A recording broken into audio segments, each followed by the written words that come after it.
Good day, ladies and gentlemen, CycloneDuke here once again with some more Orcs Must Die 2 gameplay. Today I'm going to be playing in Endless mode and showing you how to 5-skull Hidden Gulch.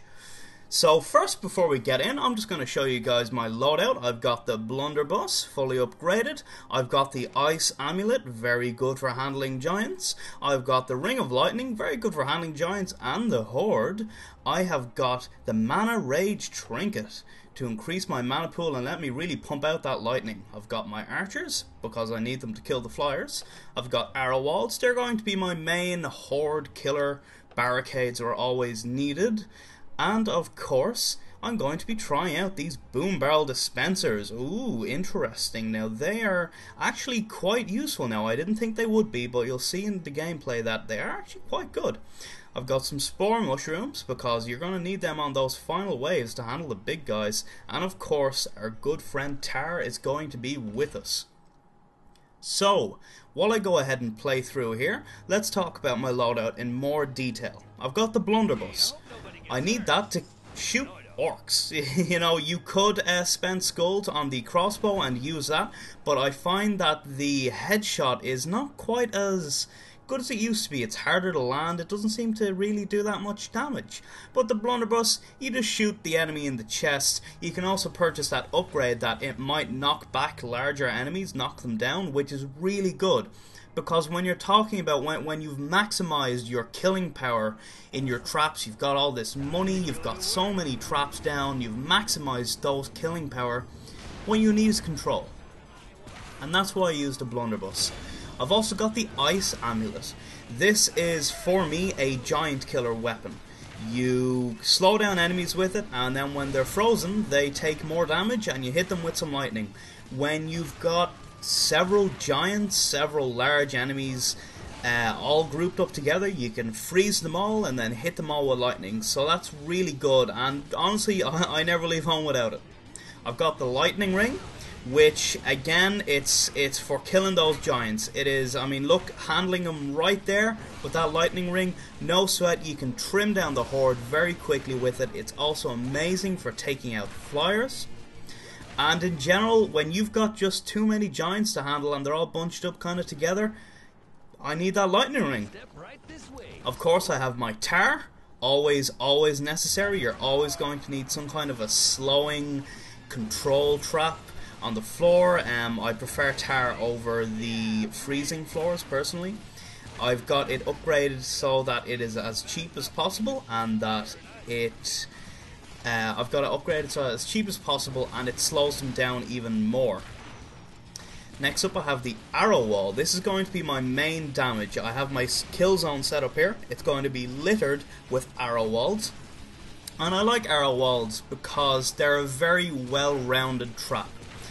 Unlike with the wall blades, which admittedly do a lot more damage, but can only reach out directly in front of them, the arrow walls can reach quite far out. I believe the arrows shoot for 8 squares. So when you've got them kind of everywhere, they really do a good job of just trimming down the horde as you focus on the larger giants. I've also taken the upgrade to place them on the walls, but I don't get enough money to really get, I've got the upgrade to place them on the ceiling, but I don't really get enough money to do that in this gameplay. I've got barricades, always need barricades. If there's ever a level with 2 paths that you can put down barricades to funnel all of the orcs into one path, you need barricades. Never leave home without them, because the best thing to do here is just set up one big horrible kill zone that all of the enemies need to walk through, and they will all just be obliterated in. If the orcs are taking multiple paths, then all of the money that you've put into your kill zone, if half of the orcs aren't walking through it, you're wasting half of that money. So I put barricades over here on the right to just funnel them all into my kill zone. And I need to make those barricades as cheap as possible, and I take the upgrade that makes them take less damage. I do not recommend the upgrade that makes them self-repair after they take damage, because if sappers hit your barricades, they will be one-shotted usually, and they won't get a chance to self-repair. But if they have the upgrade to take less damage, then they can actually survive 1 or 2 sapper blasts. Next up on my number 7 slot is the Boom Barrel Dispenser. Now, looking at this trap originally, it looked absolutely terrible, and really, for its intended purposes being that, you know, it gives you boom barrels to place down and be smart with and sneaky with, I don't think it's terribly good. But in this gameplay, I do absolutely love these boom barrel dispensers, and all I do with them is just place them up on the walls in the middle of the horde. I don't pick up boom barrels and place them elsewhere, no. I just leave these boom barrel dispensers up on the walls, and then as time goes on, they just spit out these boom barrels onto the floor, and then I can just shoot them on the floor when there's big enemies near them. So that works perfectly, and even I end up putting them up on the high on the wall so that when they spit them up from high, they fall down to the floor, they automatically explode, and this actually decimates the horde and giants. It's very useful, and the biggest thing that I love about boom barrel dispensers is the fact that they have an upgrade which makes the boom barrels that they spit out, it applies any boom barrel upgrades to them. So essentially you've got the power of two traps in one, because you've upgraded the boom barrel dispenser and then you've also upgraded the boom barrels that it's spitting out. So when your trap slots are precious and limited, you can only have 10 traps, having the ability to just, those boom barrel dispensers are twice as strong in a way, is really good. Next up, on slot 8, I've got my good friends, the Elven Archers, as always. I need them to kill flyers, flyers, flyers. Flyers are always one of the most troublesome things in this game because they are simply just so annoying. They hurt you, they hurt your minions, they fly over your kill zone. Not many traps can hit them. Archers will though, and archers will actually try and focus on flyers if they can. If there's a horde on the floor and flyers in the air, they'll try and hit the flyers. Now, I've upgraded the archers, of course, to be as cheap as possible, and I've taken the upgrade to make them regenerate health. I do not recommend taking the upgrade that makes them set people on fire. And while the fire upgrade looks nice because it does extra damage, and damage is always good, the problem is when enemies get set on fire, very often they will, you know, they leap forward, they go, ooh, ouch, ouch, and they skip ahead forwards very quickly. And the thing is that this skipping animation, where they move quickly, is going to be played even if they're on tar. So if you're setting giants on fire when they're slowly going across your tar, they will skip across like 2 squares very quickly. Because the tar will not slow them down when they're on fire and skipping ahead.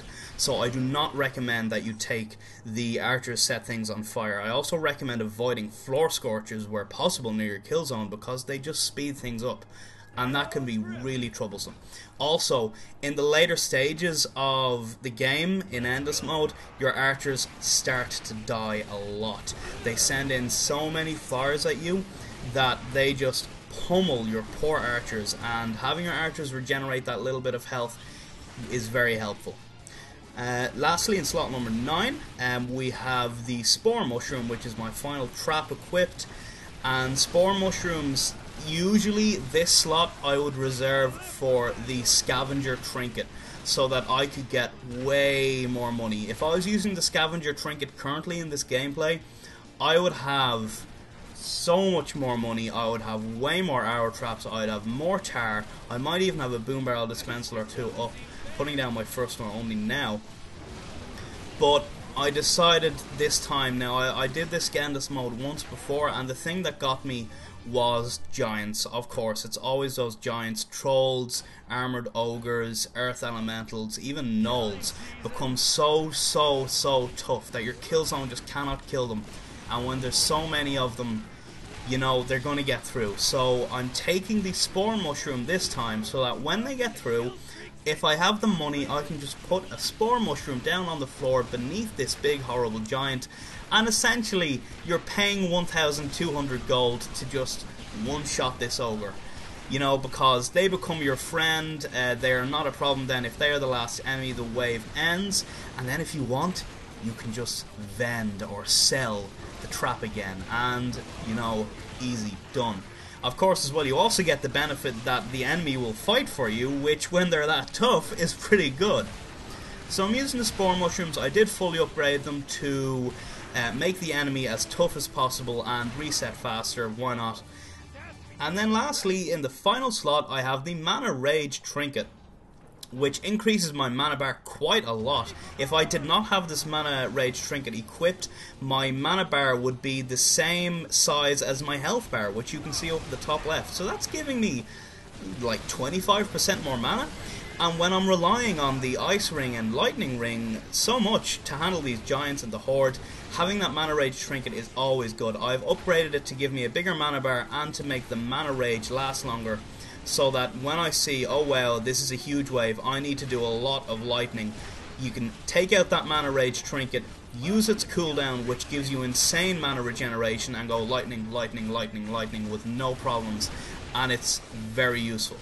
So this is my standard setup, except that usually I wouldn't be using the mushrooms and I would be using that money scavenger trinket.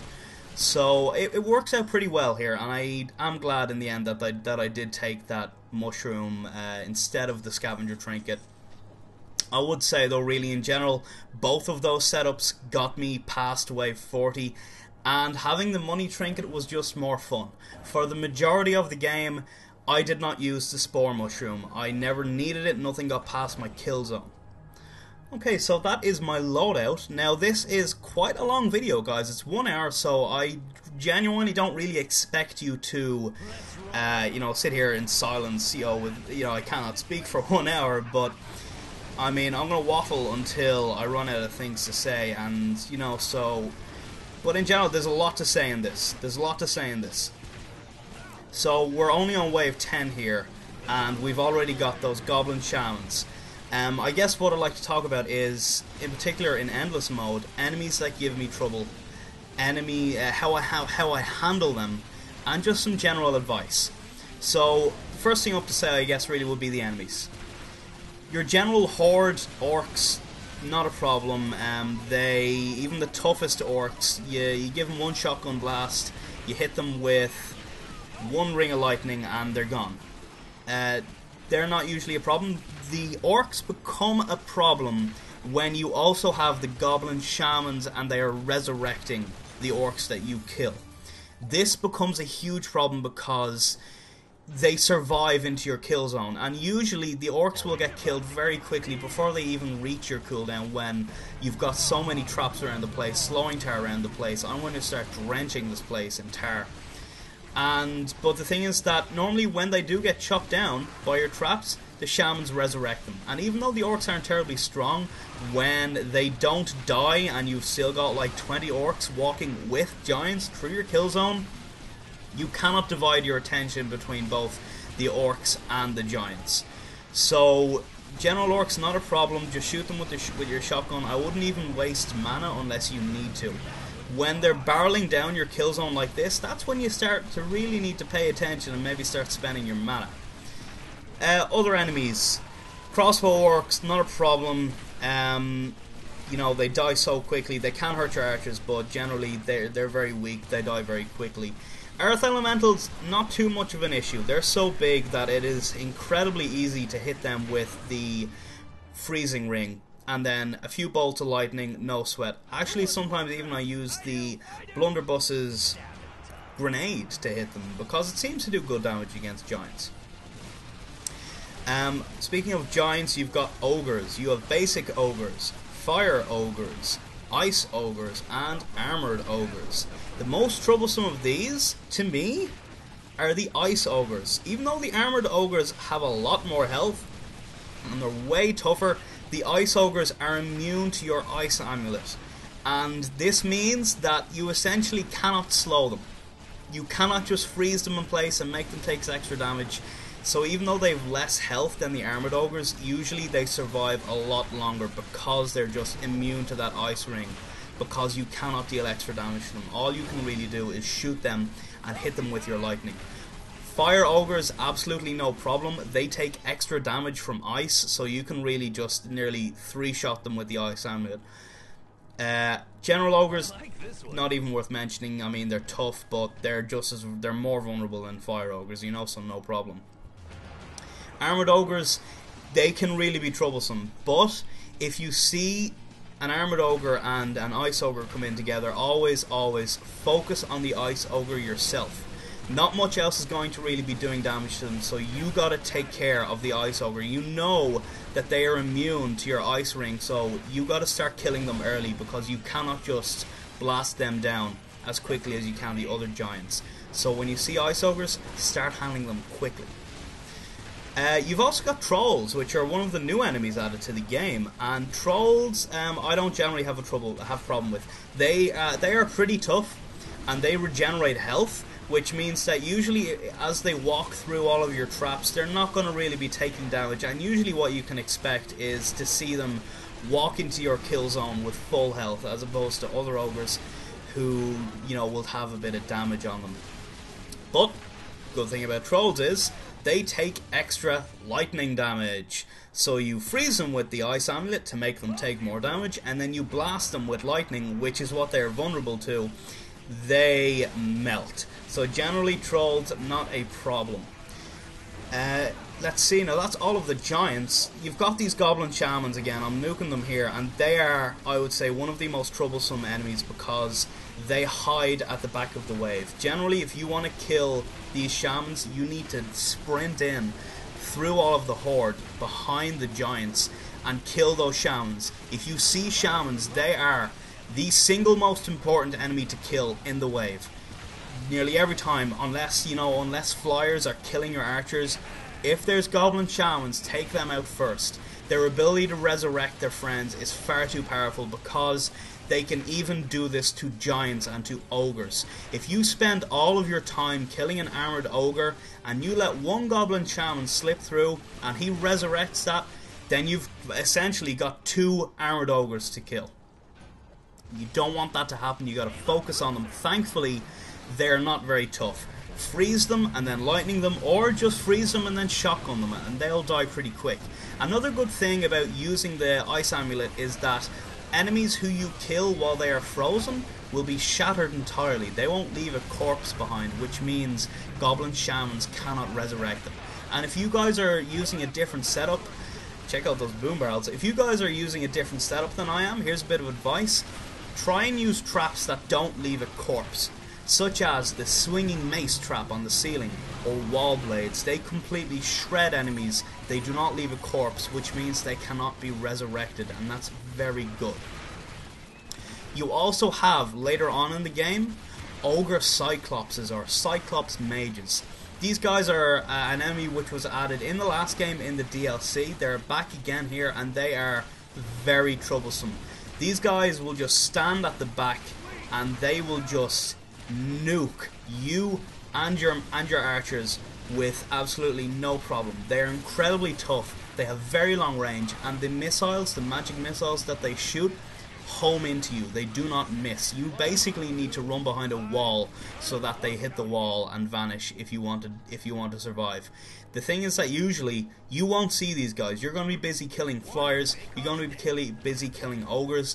If these Cyclops mages were in the wave, you might not even know it until they've already fired like 3 projectiles at you. They are a very high priority target. If you can kill them without leaving a corpse, I would nearly even say to kill them before the shamans, because they just kill you so fast and they kill your archers. And in endless mode, your archers stop resurrecting after a while. I believe after wave 25, you no longer get breaks where you can take all the time you want to set up your traps, which means that your archers do not resurrect and you do not get healed. So next up, flyers. Worst thing to be added in this game, those electric bats, the purpley. Here's the Cyclops mages, by the way, guys, in case you don't know what they look like. Very troublesome. Those electric bats are so troublesome. They're like the mages. They will just kill you and your archers. They will outrange your friends. They'll stay so far away that your archers cannot hit them, and they will just blast your archers and you with a ton of damage. The worst thing as well about them is that because they're electric bats, they are immune to the lightning ring. You cannot hit them with the ring. They're immune to the damage. Thankfully, this means that they are not immune to the ice ring, and if you hit any flying enemy with the ice ring, provided they can be frozen, they will just fall out of the sky and die. So again, Ice Ring, very good, do not leave home without it. So when you see those purple bats, hit them with a lightning ring, keep your distance. After the lightning bats, we have the bile bats, which are the fat, green-bellied little flyers. These guys are not too bad because they're vulnerable to both the lightning ring and the ice ring, which generally means they're pretty easy to kill. When they hit you, when they shoot, even if they don't hit you, even if they hit the floor, they leave like a poisony little ball on the floor that anything near it will take damage and be really slowed. But you can kill them so quickly, they're not too much of an issue. Fire bats, the fiery flying guys, same story. They damage, but they don't even do a slow, and they can be killed again by the ice ring or the lightning ring. No sweat. The other troublesome flying enemy are the ice bats, which are the blue guys, and they are troublesome because they are immune to your ice ring, which means you cannot just knock them out of the sky. You can, however, hit them with the lightning ring, so they're not too bad. In general, guys, when you're worried about when you're on a level and flyers are coming in, usually that's what you should be putting your attention on. Keep an eye on the flyers because your archers have enough stuff to worry about. All of the orcs are going to be trying to kill them. They've a million targets to try and fire at once, and all of the guys on the floor are going to walk into your kill zone anyway. You need to worry yourself with flyers first, giants second. So yeah, the flyers are troublesome, but just keep an eye on them and you should be okay. So that is about all the enemies, apart from sappers, who honestly on this map are no trouble. When you're worried about sappers and you're worried about protecting your barricades, just put tar down. Put tar down in front of the portals that the orcs come in from, and that will usually take care of them. If anything, sappers are helpful because they walk in alongside their friends and you shoot them and they blow up all their friends. So that's cool. So that's all of the enemies. So now, I mean, I guess what I would like to point out is just, so how are these boom barrel dispensers turning out? And if you've been watching, they just have all of these boom barrels just there on the floor. You can see them exploding now and then, and that is 3-4 boom barrels fully upgraded exploding together in a small area.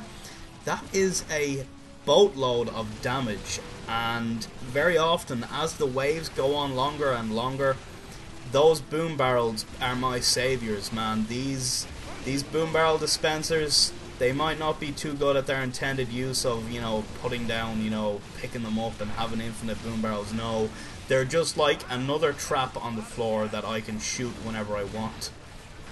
Now there is the question of, should I put boom barrel dispensers up high in the ceiling, up high in the walls, so that when they spit out boom barrels they fall down so far that they immediately explode and set off all the other boom barrels that they are near.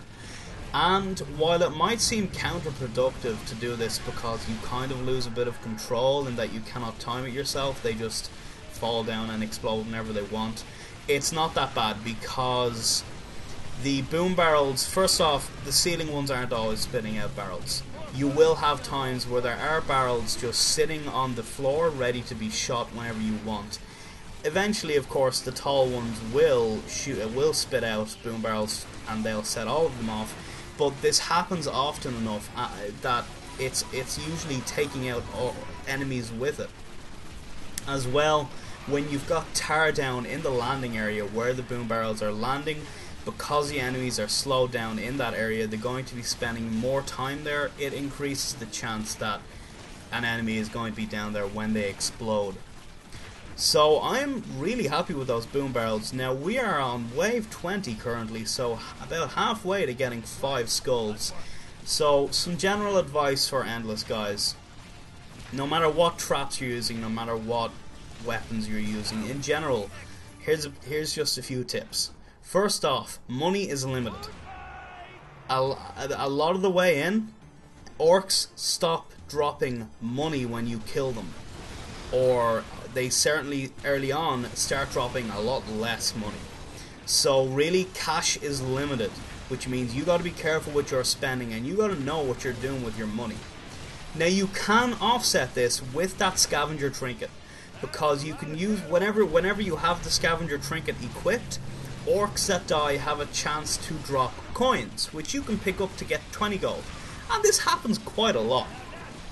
More often when you kill, it's just so many of these orcs, there's always orcs present, there's no waves that don't have orcs in them.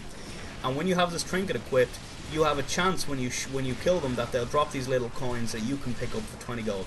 You can also use the trinket's cooldown to make all enemies drop double gold for quite a long time. So if you equip this and you use it on the first wave and you kill 50 orcs, you've just earned yourself a lot of gold, and you can get a lot of uses out of this trinket before it becomes redundant, because I believe the orcs stop dropping coins later on in Endless as well, and because they also stop giving money when they die, you cannot use the cooldown to get double of that anymore, so it does become useless later on. But you can put that money into whatever you want, and it's a lot of money. If you haven't tried the scavenger trinket yet, I recommend you do, particularly on endless mode, because it means you can squeeze that much more money out of the mode. It means that early on you get that much more of a head start, and it is useful. So I'm not using it right here because I'm just trying out these spore mushrooms, which, by the way, I haven't even put down yet. So, I mean, yeah, it's a lot of fun, but, it does do its job later on when I'm getting overrun with large enemies. So that's something to consider too. But yeah, you are limited in your gold in endless mode, and the scavenger trinket can really help offset that. Now keep an eye out here on these boom barrels that have gone on the floor. I'm going to absolutely nuke an armored ogre soon with it. Okay, so here's Mr. Armored Ogre, and say hello to Mr. Boom Barrel. Nice. Okay, so next up is your mana. Mana is a very precious resource in this game mode. You've only got so much of it, you don't have nice breaks, the waves take a long time. If the wave starts and you spend all your mana killing the horde, and then 3 armored ogres walk in and you've no mana, you're in trouble. So you got to be careful with your mana, and this is again part of the reason why the mana rage trinket is so helpful. In general, as I said, you don't want to spend all of your mana on the horde. The horde should, hopefully, be killed by all of your traps all around the place that just kill them kind of before your kill zone, or they should all die walking through your kill zone. Now, of course, again, when you have all of this nice mana, you don't want to be capped. You don't want to be sitting at full mana, because then you're wasting potential. You could be regenerating mana, but instead you're sitting there on full mana, not spending it. So try not to ever be capped on your mana. Always make sure that you're not full and that a little bit is regenerating, because otherwise it is wasted potential. Your mana is of course needed for mostly the ice ring and the lightning ring. So those are your giant killers. Those are your flyer killers. You gotta save. You gotta make sure that when the giants appear, when the flyers appear, you want to make sure that you have that mana to kill them. Because if you don't and you're only left with your weapon, these guys get so much health in endless mode that that's not going to cut it. You need your trinkets and your special weapons and your rings to kill them, so save your mana for them. What else is... really just setting up a kill zone. Just get the kill zone set up your barricades, and in general just be careful, because health is limited here too. You don't get any more breaks after wave 25. You don't get any more breaks where it's okay, break time, you can take as much time as you want to set up your traps, you're fully healed, your archers are all resurrected. Those breaks stop happening after wave 25, I believe. So you stop being healed at this time, and you're fighting poison bats, you're fighting lightning bats, you're fighting cyclops mages, giants, sappers, gnolls that throw bombs at you, and you're not being healed anymore. So what you gotta do is, as you play, especially at the start, when you kill enemies, they can drop those health potions or mana potions. Do not touch them. Do not pick up those potions until you absolutely need it. If possible, Like, if wave 25 passes and you've got loads of potions on the floor ready to pick up when you need them, that is awesome. Because if you don't have potions on the floor ready to pick up after wave 25, any damage that you take is permanent. And that's something that, you know, you might not realize until you realize I've been nearly dead for a while now. So you gotta play it safe, you gotta be careful. Because dying, well, I mean, not only it hurts your rift points, which usually, I mean, when you lose the game, it's because about 1 million, you know, giants get through at the same time, so it's not too bad to lose the rift points. But it means you're dead for a while, and you're not there killing orcs, and they're probably going to get through your kill zone. So be safe, especially around the Cyclops mages, especially with the lightning bats. Play it safe, do not take damage, and when potions drop on the floor, do not pick them up until you absolutely need to. There is the healing trinket, which, frankly, I mean, when we're talking about this, I would love to be able to use the healing trinket, because then I wouldn't need to worry about, you know, losing health. But I just do not have that item slot spare. I cannot use a healing trinket because then what do I lose? I cannot really afford to lose any traps in my setup. It was already difficult enough to trade away the scavenger money trinket to pick up this, to pick up the spore mushrooms. So I mean, I just simply cannot fit that healing trinket in anywhere. So be careful with your health, guys. And that's about the best I can say. Aside from that, make sure you're pathing them properly. Make sure you squeeze as much damage into your kill zone as possible. Use that Mana Rage trinket to kill extra giants when you need to. And that's about it, guys. And aside from that, just have fun. Try out different traps. This is the setup that I've gone with. It works for me. I like it. It takes a lot of skulls. I have like 400 skulls or something. So I would say, you know, if you want to do endless mode, first off, just finish the basic game first. Maybe play some of the classic modes if you can. There's it's fun and you've got free skulls there. So yeah, I mean, get all your skulls, get your prep work done, and don't lose hope, because, you know, once the horde is gone and you're just left with giants, you can kind of kite them around. Just, you know, tease them into wanting to attack you, make them walk backwards. And that's it. If you get past wave 40, then you get 5 skulls, which is awesome. And so on top of your 5 skulls, you're going to get a lot more skulls. And it's a lot of fun. I'm really enjoying Orcs Must Die 2, and I hope you guys are enjoying these videos. If you're still listening at this point, half an hour in, I am glad that my voice is apparently so nice that you can listen to it for that long. Thank you very much.